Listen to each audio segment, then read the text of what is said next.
안녕하세요. 부자오빠입니다. 오늘은 삼성전자가 가장 많은 돈을 투자하고 있는 파운드리에 대해서 얘기를 해보겠습니다. 2030년까지 시스템 반도체에 133조를 투자한다고 했는데 이 133조 중에 98조가 파운드리에 투입이 됩니다. 파운드리에 대해서는 제가 예전에 영상을 올린 게 있거든요. 그걸 제가 아래 링크로 달아드릴 테니까 그걸 보시면 이해하시는 데 큰 도움이 되실 겁니다. 자, 일단 파운드리라는 것은 반도체 설계업체로부터 물건을 주문을 받아서 반도체를 생산해주는 전문 업체를 얘기합니다. 파운드리 업체에서 반도체를 생산할 때 크게는 8가지 공정이 있습니다. 우리가 소위 반도체 8대 공정이라고 얘기를 하는데요. 제가 지금까지 주로 다뤘던 것은 포토 공정이었습니다. 즉 EUV 노광 공정이죠. 포토 공정은 웨이퍼에 회로 패턴을 새기는 공정을 얘기합니다. 우리가 볼펜을 예를 들면 1mm 펜으로 글씨 쓰는 것보다 0.3mm 펜으로 글씨를 쓰는 게 훨씬 더 세밀한 표현을 할 수 있습니다. 그것과 거의 똑같다고 보시면 됩니다. 포토 공정도 마찬가지로 회로 패턴을 새겨야 되는데 파장이 짧은 EUV 노광 공정이 지금까지 일반적으로 써왔던 불화 아르곤 공정보다 훨씬 더 미세하게 회로를 새길 수 있습니다. 자, 이렇게 회로를 새겨서 6번째 공정인 금속 배선 공정까지 완료가 되면 반도체의 전공정은 완료가 됩니다. 전공정이 완료가 되면 이제는 후공정으로 들어가야 되는데요. 자, 후공정에는 또 크게 두 가지가 있습니다. EDS 공정과 패키징 공정인데요. 그 중에서 제가 오늘 다룰 것은 패키징 공정입니다. 요즘 반도체의 트렌드는 칩의 크기는 작아지고 성능은 훨씬 더 좋아집니다. 그런데 문제는 성능이 좋아짐에 따라서 입출력 단자도 많이 필요하게 되는데 칩의 크기가 워낙에 작다 보니까 입출력 처리 단자를 처리하기가 곤란해지게 됐습니다. 그래서 TSMC에서 몇 년 전에 개발한 게 팬아웃 웨이퍼 레벨 패키지라는 겁니다. 팬아웃 패키징 기술을 적용하면 I/O 단자를 반도체 칩 바깥으로 뺄 수 있고 전기적인 성능이 올라가고 열 효율도 높아진다고 합니다. 그리고 이게 원가 절감에도 큰 기여를 한다고 합니다. 그래서 웨이퍼 레벨 패키지를 크게 두 가지로 나누면 팬인과 팬아웃으로 나눌 수 있는데 기존 패키지 방식은 기판이 또 필요하기 때문에 두께가 두꺼워질 수밖에 없었습니다. TSMC가 사실 미세 공정에서도 삼성전자와 비슷하거나 앞서 있지만 특히 패키징 기술에서 많이 앞서 있다고 알려져 있습니다. 그래서 실제 통계를 보면 TSMC가 팬아웃 웨이퍼 레벨 패키지를 완성하고 난 이후에 애플의 수주를 독점적으로 받기 시작했습니다. 그 전까지는 사실 삼성이 거의 다 가져오거나 나눠 가졌었거든요.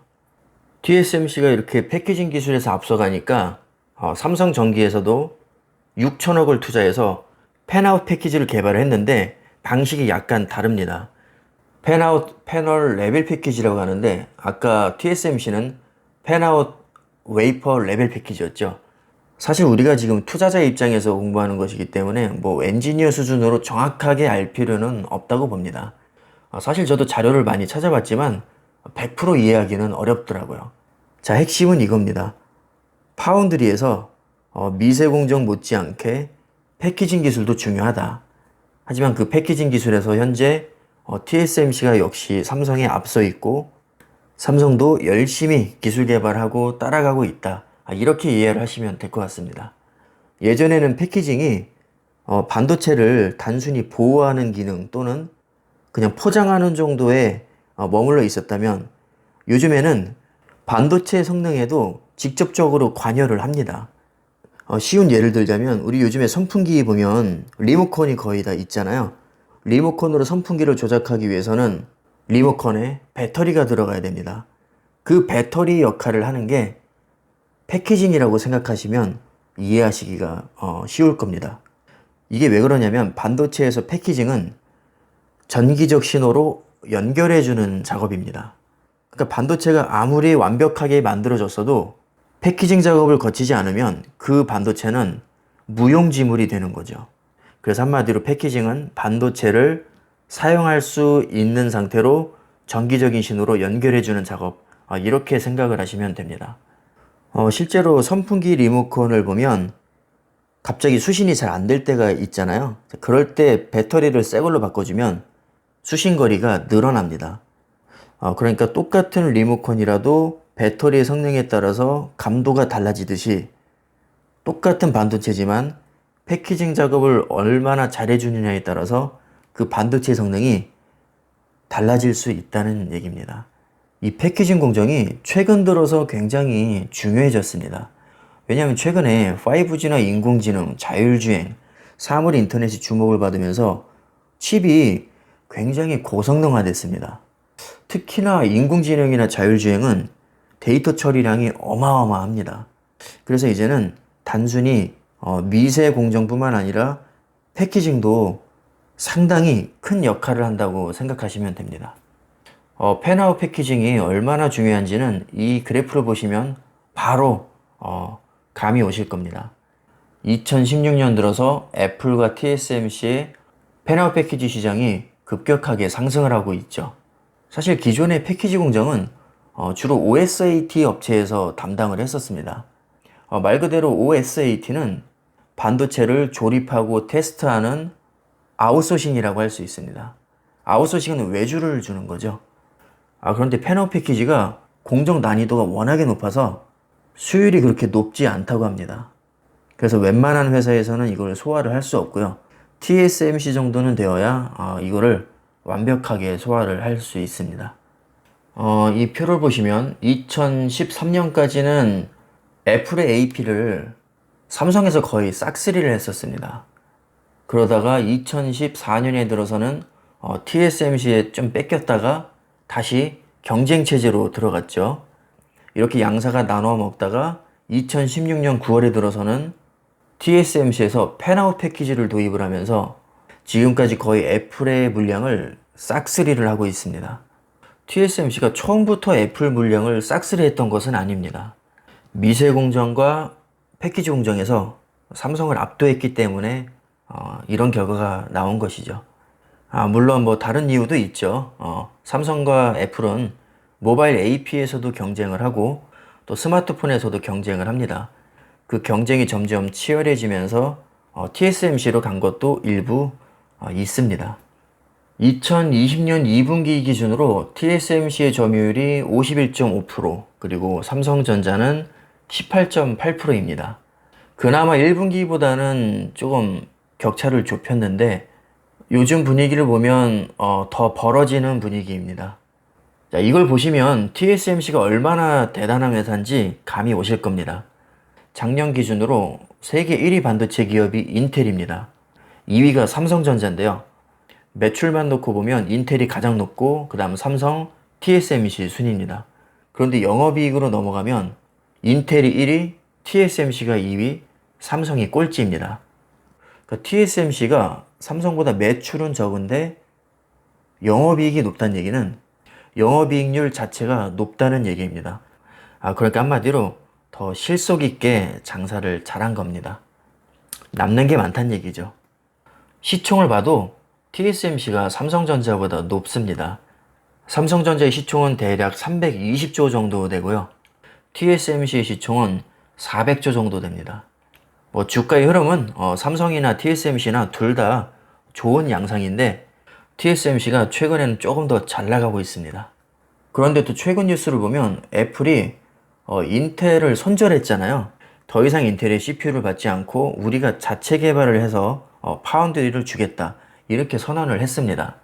그렇다면 애플이 파운드리 물량을 TSMC나 삼성전자에 줄 텐데 제가 볼 때는 TSMC로 갈 확률이 훨씬 높습니다. 다들 잘 아시겠지만 TSMC는 고객과 경쟁하지 않는다는 것이 모토입니다. 그런데 변수가 하나 있죠. TSMC가 지금 주문이 너무 밀려들다 보니까 수요를 다 감당을 할 수가 없습니다. 공장이 풀가동되는 상태에서 애플의 추가 물량이 나온다면 어쩔 수 없이 삼성에 넘어와야 됩니다. 이것을 스필 오버 효과라고 하는데요. 그냥 엎질러 넘치기 때문에 반사이익을 본다, 이렇게 해석을 하시면 되겠습니다. 애플이 더 이상 인텔의 CPU를 받지 않는다고 했는데요. 그만큼 믿을 구석이 있기 때문입니다.